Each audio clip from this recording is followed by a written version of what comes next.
tous, bienvenue aux 13h de la télévision du Burkina. Voici les titres. Un entrepôt de la brigade des douanes de Bobo-Dioulasso détruit très tôt ce matin par une explosion. Le bilan fait état de 2 morts et d'importants dégâts matériels. Des détails sur cette explosion dans un instant. Reprise ce matin du procès du putsch manqué de septembre 2015. Les généraux Gilbert Djendjéré, Djibril Bassolé et 82 autres prévenus comparaissent devant le tribunal militaire. Ce matin, le président du tribunal s'est dit incompétent pour statuer sur sa propre récusation. Zubaviel David Dabiré suit pour nous ce procès. Il nous dira comment l'audience de ce matin s'est déroulée. Et puis nous irons à Bobo-Dioulasso pour des échos de la 18e édition de la Semaine nationale de la culture. Au 3e jour de cette grande fête de la culture burkinabé, nous ouvrons les portes du village des communautés et de la parenté à Plaisanterie. Il sera aussi question des compétitions du Grand Prix national des arts et des lettres et de lutte traditionnelle. Les éléments de la police judiciaire et de la police scientifique sont déployés sur le terrain pour déterminer les causes de l'explosion qui s'est produite tôt ce matin dans un entrepôt de la brigade mobile des douanes de Bobo-Dioulasso. Le bilan fait état de 2 morts et d'importants dégâts matériels. Des précisions avec Karim Ilboudo et Ismaël Saturnin-Paré. Voici à quoi ressemble la brigade mobile de la douane de Bobo-Dioulasso ce lundi matin. Il est 6h moins quelques minutes lorsqu'une détonation se produit, causant ainsi des dégâts matériels et malheureusement des pertes en vie humaine. L'explosion a eu lieu aux environs de 5h40. Et immédiatement, une équipe de la police judiciaire était sur les lieux avec les secouristes. Les premières constatations ont été faites. Et sur place, on a constaté le décès d'un individu. Une autre personne était blessée qui a été évacuée à l'hôpital qui malheureusement a rendu l'âme.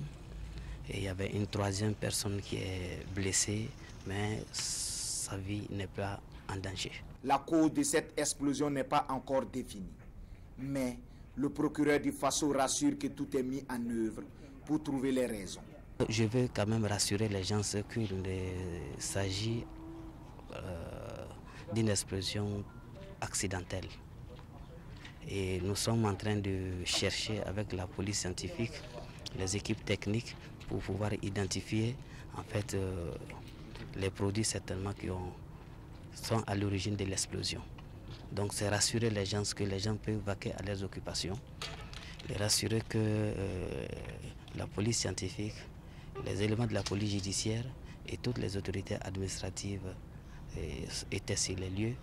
Cette explosion de la brigade mobile de la douane de Bobo-Dioulasso engendre des répercussions sur le commerce aux alentours. De nombreux commerçants sont contraints de fermer leurs boutiques. Situation oblige. Une délégation de députés burkinabés participe à la 138e assemblée de l'Union interparlementaire qui se tient à Genève, en Suisse. Le président de l'Assemblée nationale burkinabé a livré à la tribune de cette importante rencontre un discours sur le régime mondial applicable aux migrants et aux réfugiés dans le monde. Nous vous proposons un extrait du président de l'Assemblée nationale, Alassane Bala Sakandé.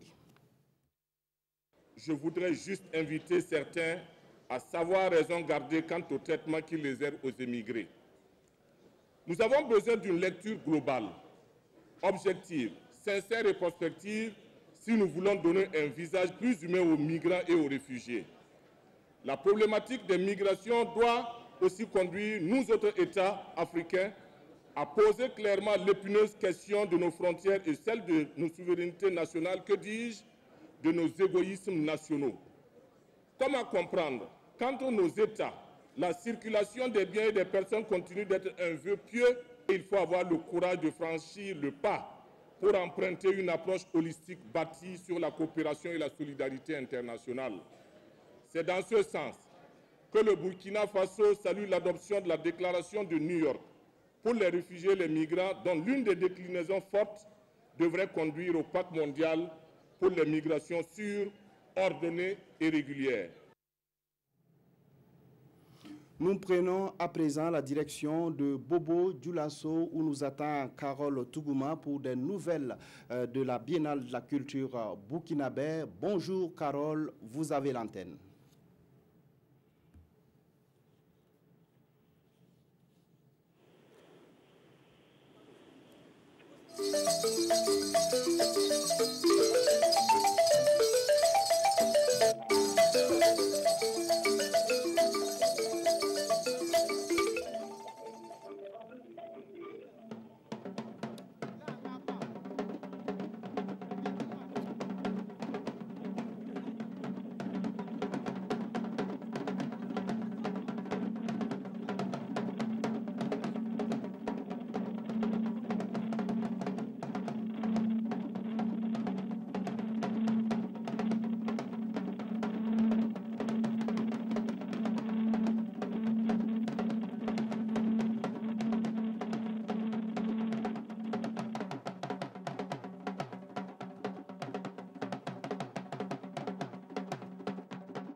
C'était la troupe Boanseli de Kanchari. Bonjour à tous et bienvenue à cette édition. À cette SNC, 20 communautés nationales, 14 communautés étrangères vivant au Burkina Faso exposent leur potentialité culturelle au village des communautés. Cette vitrine est créée pour magnifier le brassage et le dialogue interculturel. L'ouverture du village des communautés avec Drissa Traoré et Arona Mari. Un chiot à la main, Jean-Claude Bado se dirige vers le stand de la communauté Gouroussi. Le chien, c'est le présent offert au ministre en charge de la culture, ici au village des communautés. Au-delà du geste, c'est la parenté à plaisanterie entre les Gouroussi et les Bissa qui est ainsi magnifiée. Les Bissa, les Bissa, on a cherché à cause des chiens, on a bagarre à cause des chiens, à cause de la tête des chiens seulement. On paraît que c'est les Samoa qui nous a gardé, les Samoa et puis les Bissa. Ils ont donné les chiens là, aux Bissa. Les Samoa, ils ont cherché à bagarre avec les Samoa. Les Samoa, les policiers venaient garder chez nous. Notre arrière-parent, les policiers à manger. Bagarre est fini, on vient tourner, le chien n'est pas là. On dit que l'on donne ça à Gouroussi. Depuis une vingtaine d'années, la Nigériane Andi Taï Chaniti apporte des soins aux populations dans une clinique de la place. Dans ce stand, sa communauté expose son potentiel en art vestimentaire. On trouve Maliens, Tchad, Sénégal, tout. En même temps, on parle, depuis qu'on est venu, depuis hier, là, on commence à saluer. Elle vient chez nous, on parle chez eux. Tu vois, ça même se trouve bon. C'est bon pour la paix. Si nous savons les accueillir, et aussi sauront accueillir nos compatriotes.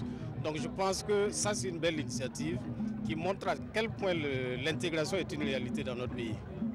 Cette Afrique en miniature qui se côtoie ici, au village des communautés, est le signe de l'apport de la culture dans l'édification de la paix sociale.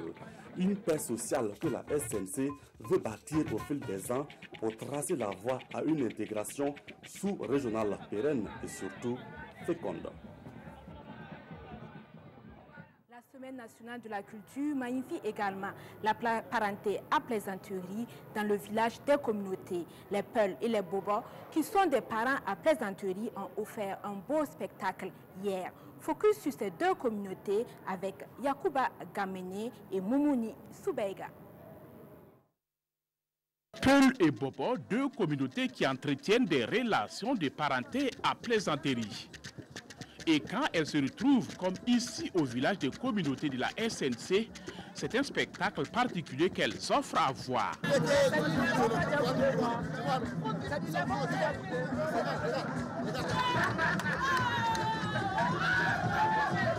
Les Peuls offrent du lait aux Bobos et en retour, les Bobos leur proposent la bière de mille. Et du coup, c'est l'ambiance des grands jours.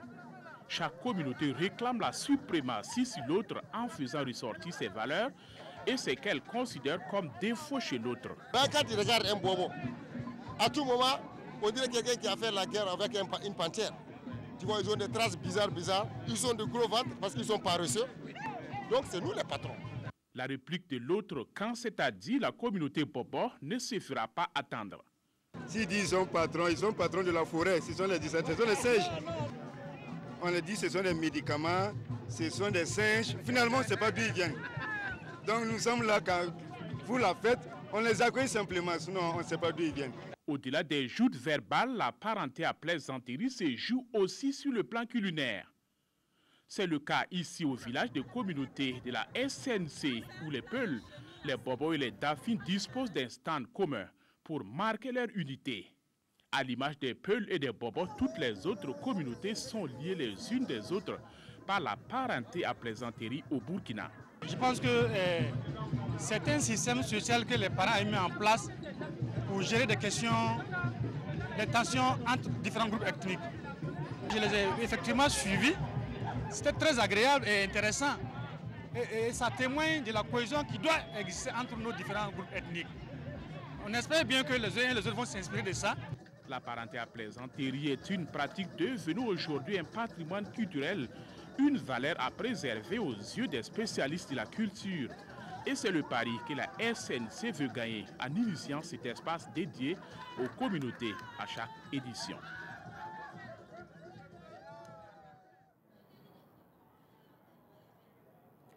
Les compétitions pour le Grand Prix national des arts et des lettres continuent. Hier, pour la deuxième nuit, le public de la Maison de la Culture de Bobo-Dioulasso a eu droit à la prestation de 13 groupes. Yves Rwamba, Moussa Sanon. Deuxième nuit du jeu pénal, le Grand Prix national des arts et des lettres catégorie art du spectacle. À l'affiche 13 groupes dont Douglio de Fada, un orchestre fondé par l'empereur Bissongo, un artiste que l'on ne présente plus sur la scène musicale burkinabé. Vous savez que l'orchestre a été créé tout récemment, mais malgré tout, lors de leur première participation, sur au moins 10 artistes, ils avaient été troisième. Et en 2014, ici, à la SNC, ils ont été premiers. En 2016, troisième. Et bien, cette année, je pense qu'avec mes enfants, vu le travail qu'ils ont fait, je pense que c'est toujours aller de l'avant. Vous savez, ce n'est pas de leur faute. C'est encadré par un yardra qui encadre les jeunes gourmandiers. Voilà, c'est de leur fierté. Fierté aussi pour le public de la Maison de la Culture de Bobo-Dioulasso de voir sur scène Douglio de Fada, mais aussi d'autres groupes comme Zenista de Léo, Dadi Tare Di Yoro du Pony, Yiribasso du Moun ou encore le comtesse Stéphane Guertin du Québec. Ceux qui dansaient comme ça. C'était très impressionnant. J'ai beaucoup aimé. C'est merveilleux de voir la culture de ces ethnies. En fait, moi, je découvre et je trouve ça complètement merveilleux, fantastique de plonger dans cet univers. Nous sommes très contents ce soir parce qu'on voit que les talents sont en train encore d'être plus encore à la hauteur des attentes. Donc quand je vois les jeunes qui sont en train de manipuler, de manier les instruments traditionnels, vraiment ça fait vraiment plaisir. Ça veut dire que la culture est en marche au Burkina Faso. Et c'est aussi le souhait des autorités, mais aussi des populations qui participent à cette 19e édition de la SNC, dont le thème est justement la sauvegarde des valeurs culturelles, enjeux et défis. Le sport occupe une large part à la SNC à travers la lutte traditionnelle. Durant 3 matinées et 4 soirées, 177 lutteurs vont rivaliser de talent pour désigner les vainqueurs. Le top de départ des compétitions donné ce matin en présence de Mathias Drabo et de Kalfa Ouattara. L'émotion était au rendez-vous en ce premier jour des compétitions en lutte traditionnelle. Déjà des éliminés pour les combats préliminaires qui s'annoncent palpitants et endurants. Nous avons 177 lutteurs, dont 75 en poule adulte, 53 en poule jeune et 49 en dames. La compétition va se dérouler sur 4 soirées et 3 matinées. Dans tous les éliminatoires et ils feront autour de 194 combats. Et à l'issue de ces combats, nous allons passer aux demi-finales et au final, qui sont autour d'une quarantaine de combats. Donc nous avons à peu près de 220 combats jusqu'au final. Pour cette 19e édition de la Semaine nationale de la culture, l'engouement pour la lutte traditionnelle a battu des records. L'année passée, on était autour de 150 lutteurs. Cette fois-ci, on a 170 lutteurs. Et il faut remarquer surtout que cette année, il y a les poules jeunes beaucoup plus représentées. Et c'est ce qui nous inaugure vraiment une bonne perspective pour la relève au niveau de la lutte. Le dénouement de ces joutes, c'est pour le jeudi prochain. On connaîtra alors les vainqueurs en lutte traditionnelle pour cette 19e SNC. C'est tout pour aujourd'hui. Nous refermons cette page spéciale avec la troupe Moisseli de Kanchari.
Voilà, merci à vous Carole Tougouma et merci à toute l'équipe rédactionnelle et technique qui vous accompagne.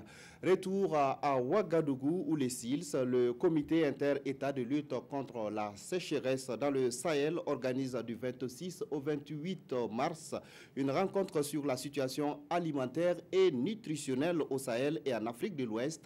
17 pays sont représentés à cette rencontre dont l'objectif est de proposer des solutions et des mesures pour prévenir les crises alimentaires. Des précisions avec Ali Doubadini et Christine Koulibaly.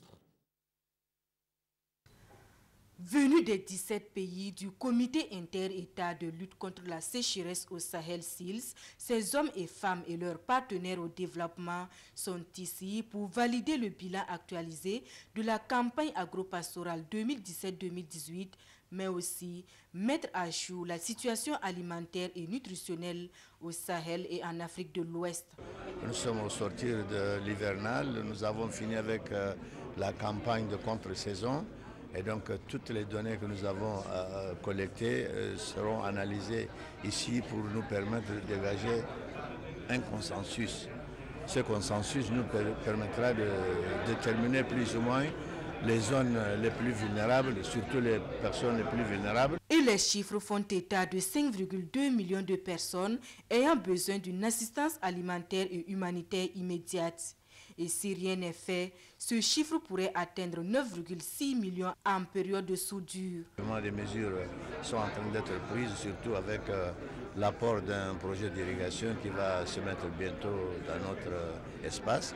Et avec les autres efforts, nous allons progressivement nous éloigner de la précarité des pluies et avoir la possibilité d'utiliser l'eau pour irriguer et éviter que nous puissions encore faire face à des faillites fourragères qui vont occasionner un déplacement assez précoce des animaux vers les zones de transhumance. Les résultats des travaux de Ouagadougou feront l'objet d'une rencontre internationale à Paris en avril prochain. Une rencontre qui va déterminer une feuille de route pour atténuer la précarité alimentaire et nutritionnelle au Sahel et en Afrique de l'Ouest. Je vous le disais en titre, le procès du putsch manqué de septembre 2015 a repris ce matin à la salle des banquets de Ouaga 2000. Les débats sont toujours au niveau donc, des questions de procédure. Alors, ce matin, le juge Seydou Ouedraogo s'est dit incompétent pour statuer sur sa propre récusation. Alors, Zoubaviel David Dabiré, vous êtes notre correspondant, en tout cas, vous suivez pour la télévision du Burkina. Alors, ce procès emblématique, c'est comme ça qu'il est appelé. Alors, est-ce que les choses avancent avec la reprise donc, du procès ce matin? Voilà, merci beaucoup, Aboubacar Sagnon. On peut dire que les choses avancent, mais c'est une observation qu'il faut relativiser en fonction des parties, parce que lors de l'audience du 22 mars dernier, une dizaine de requêtes, y compris la question de la récusation du juge Seydou Ouedraogo, avait été déposée sur sa table. Alors, ce matin, dès l'entame de l'audience, il a livré ses conclusions en disant qu'il était incompétent pour s'auto-récuser. Et bien sûr, cela laisse cours à une autre procédure et cela ne s'est pas fait attendre. Les avocats de la défense ont tout de suite notifié au président du tribunal qu'ils allaient faire appel de la décision qu'ils venaient de rendre au niveau de la cour d'appel de Ouagadougou. Alors, quelles sont les implications de cet appel? C'est qu'il est dit dans la loi que lorsque cet appel est fait, le président de la cour d'appel doit notifier ça au président du tribunal, en l'occurrence Seydou Ouedraogo, qui doit surseoir au jugement en attendant qu'on lui rende une décision. Alors, va-t-il le faire? Ne le fera-t-il pas? On ne sait pas actuellement. Donc, c'est à ce stade-là. Mais il reste que la décision n'a pas motivé toutes les parties comme cela devait l'être, parce que certains estiment au niveau du parquet et même de la partie civile. Alors, le recours des avocats de la défense, on pense que c'est une manière encore de faire durer, de faire piétiner la procédure. Alors, voilà pourquoi je disais que c'est selon les parties, mais les avocats de la défense, en tout cas, se réjouissent que le juge se dise incompétent pour connaître de ce dossier. Alors, ils ont fait appel au niveau de la cour d'appel, en espérant bien sûr que peut-être que les choses seront à leur faveur. Ok, alors on peut dire qu'il y a plusieurs autres recours qui ont été déposés par les avocats de la défense. Effectivement, en sus de la décision qui a été rendue ce matin, alors il y a eu des recours qui ont été déposés, des requêtes, des mémoires, où les avocats ont demandé la nullité de la procédure qui avait été engagée depuis 2015 sur cette question. Alors, Maître Sommet, qui défend le général Gilbert Djendjéré, a dit que toute la procédure durant, les droits de son client, en l'occurrence le général Gilbert Djendjéré, ont été violés. Il en veut pour preuve la perquisition du domicile du général sans son consentement. D'abord sans son consentement, sans l'en aviser, parce que si on l'en avisait, il devait être présent sur les lieux ou déléguer quelqu'un pour le représenter. Alors, son portable a été soumis à une expertise et la puce a disparu, selon Maître Sommet. Et pire, Maître Sommet accuse même les agents de la police judiciaire d'avoir fait disparaître d'énormes sommes d'argent du général Gilbert Djendjéré. Alors, il cite ici des articles de la loi pour mettre en cause même ce travail de la police judiciaire et demande l'annulation de la procédure. Alors, il n'y a pas que Maître Sommet qui a demandé, comme on appelle, l'annulation de la procédure. Il y a aussi bien d'autres avocats qui sont constitués dans cette affaire, qui ont demandé l'annulation de la procédure, d'abord parce que la procédure en elle-même a été engagée sur la base de la loi de 1994 portant Code de justice militaire. Alors, cette loi dit que c'est le ministre de la Défense qui ordonne les poursuites, qui notifie les poursuites au niveau du parquet militaire. Or, il se trouve que ici, toujours selon les avocats, c'est le chef d'état-major général qui a ordonné au parquet militaire d'engager une poursuite à l'encontre de tous ceux qui sont aujourd'hui accusés. Voilà, donc il y a une sorte d'entorse, selon l'avocat, il y a une sorte d'entorse à la loi de 1994. Alors, le chef d'état-major général des armées pouvait prendre sur lui cette mesure, mais il aurait fallu un décret pour lui permettre quand même de saisir le tribunal militaire, le parquet militaire, d'engager cette procédure.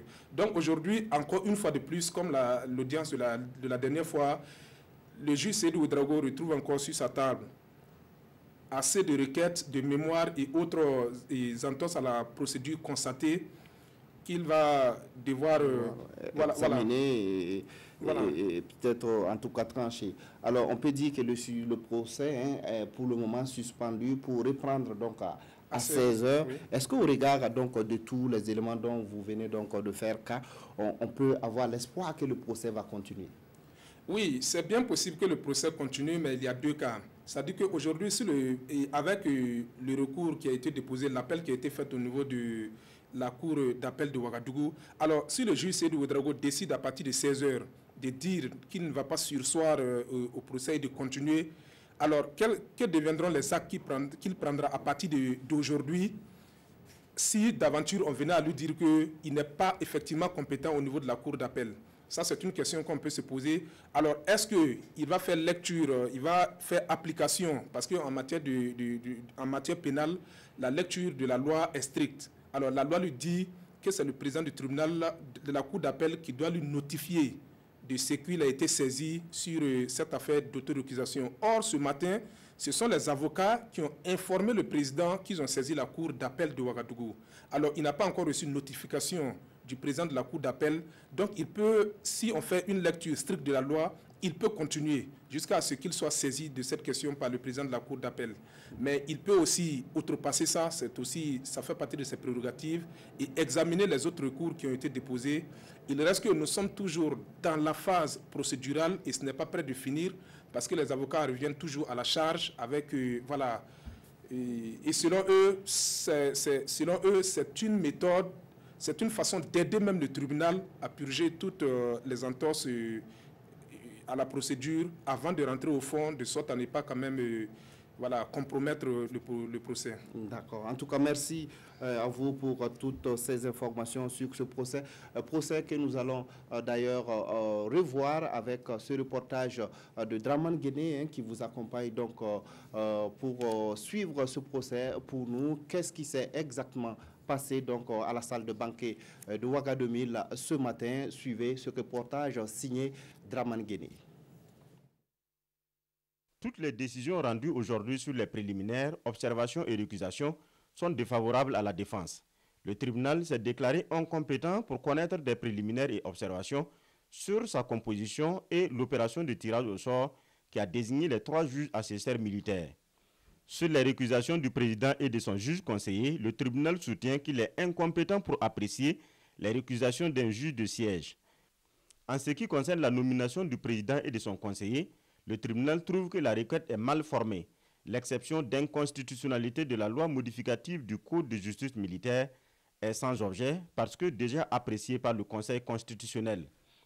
Pour contourner l'incompétence du tribunal à se prononcer sur son auto-récusation, 2 requêtes ont été formulées et déposées, l'une à la Cour de cassation et l'autre à la Cour d'appel de Ouagadougou pour récuser toujours le président. Les avocats demandeurs des exceptions en ont informé le tribunal et exigent que l'audience soit suspendue en attendant l'arrêt de la Cour. Pour le parquet et la partie civile, il n'appartient pas à la défense d'informer le tribunal. C'est plutôt au dépositaire de la requête d'en informer le tribunal pour que celle-ci puisse produire des effets suspensifs. Ce matin encore, 2 autres requêtes tendant à l'annulation de la citation à comparaître des accusés bénéficiant d'un non-lieu total ont été déposées. L'audience est suspendue pour statuer sur ces exceptions et elle reprend ce soir à 16h. Voilà, un reportage signé Adama Guiti et Draman Guéné. Tout autre chose, à présent, ils sont à la recherche de fonds pour financer des procès d'accès à l'eau potable et à l'assainissement au profit des populations de la région de l'Est. La Fondation Barca et l'ONG Initiative Eau ont organisé un dîner gala samedi dernier à Fada. Objectif, collecter au moins 125 millions de francs CFA. Des détails avec Désiré Ilboudo et Mahamadi Ouedraogo.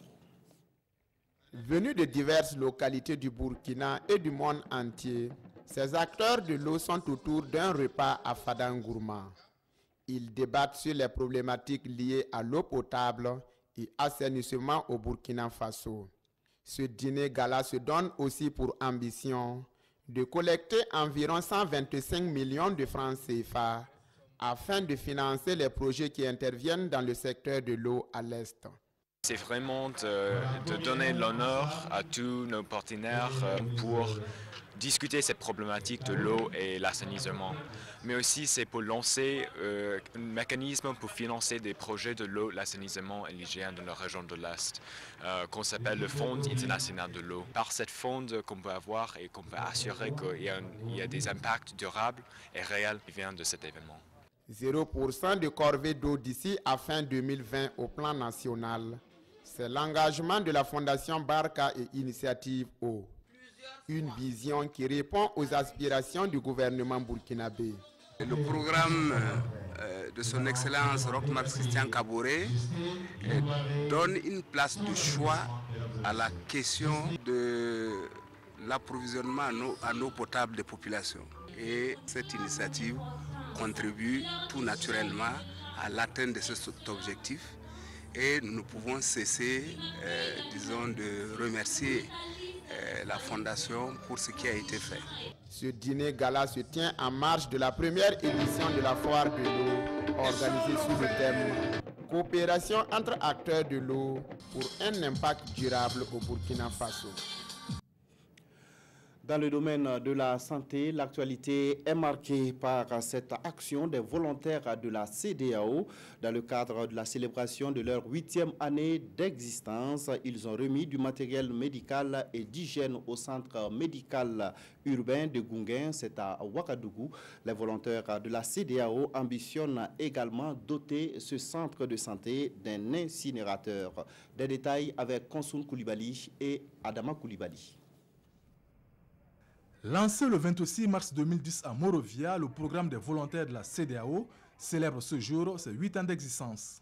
Une journée marquée par des actions communautaires, notamment à la maternité de Gounguin, visant à améliorer le cadre de vie et surtout le fonctionnement de cette formation sanitaire. Nous avons initié certaines actions communautaires, notamment la réfection de certains murs d'une maternité, mais aussi et surtout la construction d'un incinérateur.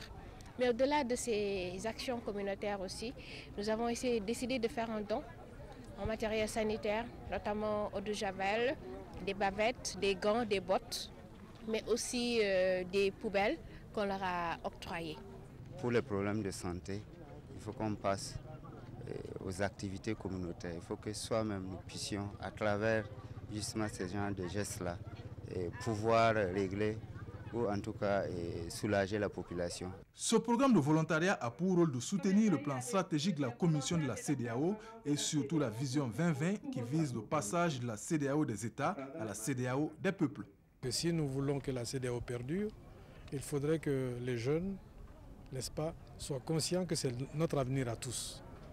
Et cela à travers des actions concrètes sur le terrain où chacun, n'est-ce pas, consacre une partie de son temps, de son talent et de son énergie au profit de la communauté. En 8 ans d'existence, le programme des volontaires de la CEDEAO a déployé près de 156 volontaires dans ses États membres et ceux dans les secteurs de la santé, l'agriculture, l'éducation, le genre ou encore la jeunesse et le sport. Les Égyptiens sont convoqués aux urnes pour élire un nouveau président pour un mandat de 4 ans. Le général Al-Sisi est candidat à sa propre succession. Face à lui, un seul candidat, ce qui fait dire aux observateurs que le scrutin est joué d'avance. 60 millions d'électeurs égyptiens se rendent aux urnes à partir d'aujourd'hui et jusqu'à mercredi pour élire leur président. Un scrutin placé sous haute surveillance après les menaces de l'État islamique qui a promis de s'en prendre à des lieux en lien avec les élections. L'armée a acheminé des véhicules blindés dans différents endroits du Caire. L'actuel président Abdel Fattah al-Sisi, qui dirige le pays d'une main de fer, est assuré d'être réélu pour un deuxième mandat de 4 ans. Face à lui, un seul candidat, Moussa Mostafa Moussa, un concurrent qui est aussi un partisan du président. Tous les autres candidats potentiels ont été écartés, emprisonnés ou découragés. Les résultats officiels seront proclamés le 2 avril prochain. 2 sujets sont largement commentés par nos confrères de la presse écrite. Il s'agit du Fonds commun et de l'affaire de la sécurité islamique à Pouitenga. La revue de presse est signée Vincent Kendrebego. Une police islamique qui fait polémique. En effet, constate le pays, une vidéo mise sur la place publique crée une peur terrible dans les esprits. De quoi s'agit-il exactement? Regardez ces images. Des jeunes en tenue kaki taillés en style militaire, ceinture à la taille, coiffés de béret. On y voit des hommes solides mais aussi des enfants. Tel est le nouveau visage de la police islamique de Puitenga. Nouveau visage parce que les responsables sur place rétorquent que leur unité existe depuis une dizaine d'années maintenant, avec pour mission d'assurer la sécurité pendant les grands rassemblements religieux. Et le responsable ajoute: ces tenues, avant même de les acheter, ont été présentées aux forces locales qui nous ont dit qu'il n'y a pas de problème. Voyons dans l'observateur Palga, qui en a fait aussi sa une. Là également, un autre responsable, celui de l'association National Islam, affirme: les forces de l'ordre sont au courant. Est-ce que ces éléments subissent des entraînements? Non, selon Saïdou Sana, juste des exercices de maintien de la forme. L'Obs nous apprend aussi que si les tenues sont confectionnées au Burkina, les bérets, eux, sont made in Nigeria. L'autre révélation de l'Obs, c'est que Puitenga n'est pas un cas isolé, puisque cette police islamique dit s'être inspirée de celle de 5C. Ainsi naissent les milices, conclut le journal. Rosine Koulibaly et ses chiffres dans Sidouaya. 55 milliards de francs CFA comme fonds communs, titre le journal. Les révélations du ministre de l'économie et des finances devant la représentation nationale font suite à une inquiétude des députés par rapport à une énième grève annoncée des agents du ministère. Dame Koulibaly se dit préoccupée par ce préavis de grève dont les motifs ne sont pas fondés. Des motifs qui sont relatifs au fonds commun et à la suppression de dotations en carburant, entre autres. Et selon le ministre, le fonds commun est passé de 20 milliards en 2012 à 55 milliards en 2017. Il prend en exemple 2016 où la masse salariale de ce département était de 23 milliards 800 millions de francs CFA contre 26 milliards 900 millions pour le fonds commun. Et des fonds communs, il en existe au nombre de 21 dans 10 ministères. Voilà qui met fin à cette édition. Merci de l'avoir suivi. Restez en compagnie de nos programmes.